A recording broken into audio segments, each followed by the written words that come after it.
কিছুদিন পূর্বেও আমার এই জায়গাটুকু একেবারে বন্য লতাপাতায় ঘেরা ছিল। পরবর্তী সময়ে এই জায়গাটা পরিষ্কার করে দিই এবং পরিষ্কার করার পরে যেটা আমরা দেখি, এখানে একটা পুঁইশাক গাছের চারা। সেই পুঁইশাকের চারাটাকে একটু যত্ন করি। যত্ন বলতে গাছের গোড়ায় একটু মাটি দিয়ে দিই এবং একটি মাচা তৈরি করি। মাচা তৈরির কিছুদিন পর এখন দেখেন এই পুঁইশাক গাছটার বর্তমান অবস্থা।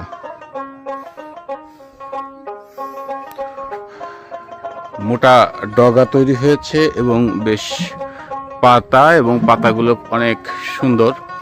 কিছুক্ষণ আগে বৃষ্টি হয়েছে, আর বৃষ্টি পরবর্তী সময়ে পাতাগুলো আসলেই অনেক সুন্দর দেখাচ্ছে। আজকে চিন্তা করেছি এখান থেকে সবজি সংগ্রহ করব, অর্থাৎ এই পুঁইশাক সংগ্রহ করব। দেখেন কত মোটা, একেবারে বিনা যত্নে, একেবারে রাসায়নিক সার এবং কীটনাশক মুক্ত। যেহেতু আমি কিছুক্ষণ আগেই ভিডিওতে বলেছি যে এই জায়গাটা পরিত্যক্ত ছিল, এখানে ময়লা আবর্জনা ছিল। ময়লা আবর্জনা যখন উপরের অংশ জঙ্গল পরিষ্কার করা হয়, এই পরিষ্কারের নিচে চারা, আরও দুইটি চারা আমরা দেখাচ্ছি আপনাকে। একটি চারা হচ্ছে এটাকেও আমি একটু যত্নের জন্য দুইটা পাট খুঁড়িয়ে এনে দিয়েছি। আবার আর একটা চারা, ওকেও পাট খুঁড়িয়ে দেবো।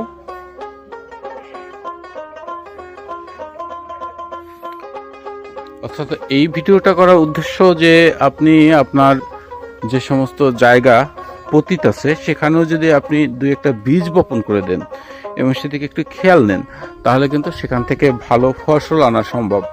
পারিবারিক পুষ্টি চাহিদা মেটানো, যাদের পরিবারে অল্প সদস্য, তাদের বোধহয় খুব বেশি সবজির প্রয়োজন হয় না। এরকম একটু একটু জায়গায় যদি যত্ন নেওয়া হয় তাহলে কিন্তু এটা সম্ভব হয়। দেখেন কত সুন্দর বড় মোটা পুঁইশাকের ডগা বের হয়েছে।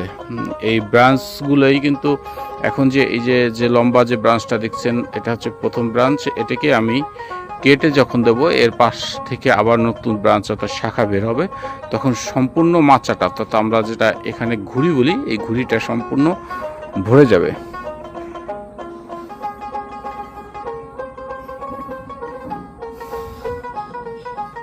আমি আমার লাগানো একটি সবজি, অর্থাৎ যে গাছটি পতিত ভূমিতে পেয়েছিলাম, সেই পতিত ভূমি থেকে চারাটি সংগ্রহ করে আবার সেখানে একটু যত্ন নিই। যত্ন নেওয়ার পর কত সুন্দর ফসল হতে পারে এটি আপনাদের দেখালাম।